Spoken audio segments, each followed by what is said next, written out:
Nestled in the Vale of the White Horse, in the Berkshire Downs, though now officially part of Oxfordshire, is a Neolithic barrow chamber known to us today as Wayland's Smithy. Whilst Greco-Roman antiquity has Hephaestus and Vulcan, and whilst the Brittonic peoples have Govanon, the Saxons have Wayland, our very own folkloric blacksmith. According to the Verlin Darkvida, or the Lay of Wayland in English, Wayland was a son of the king of the Finns, and ended up captured by King Nithhad of the Njarar, who cut his hamstrings in order to prevent his escape.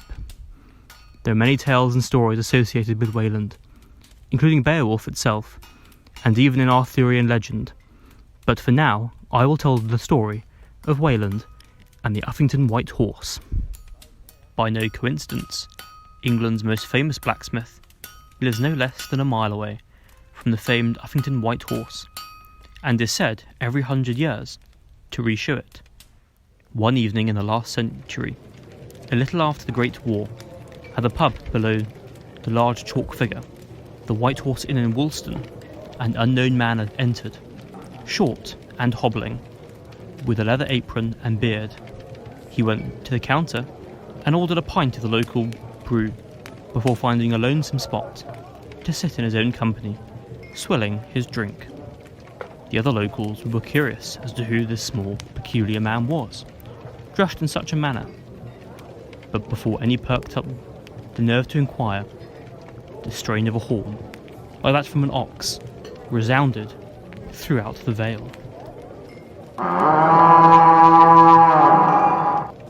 The man got up and hurriedly limped out into the night. At the closing of the pub, the locals looked up onto the ridgeway to see the horse was gone completely. Yet in the morning he was back in his place, his hooves shining in the morning sun. The locals smiled, for they knew who the mysterious visitor to the pub had been the night before. It is said that should you need a horseshoe repair, leave your horse tethered outside the smithy with a silver sixpence, no more and no less, and leave for some time, perhaps go and enjoy a pint in the White Horse Inn, and when you come back, the horse will be reshod. But don't try and watch. Wayland will not work if he suspects he is being spied upon. This is a folk tale from my home, and where for most of my life I grew up, in the Berkshire Downs, a rolling and green landscape, yet clearly steeped in folklore, history, and tradition.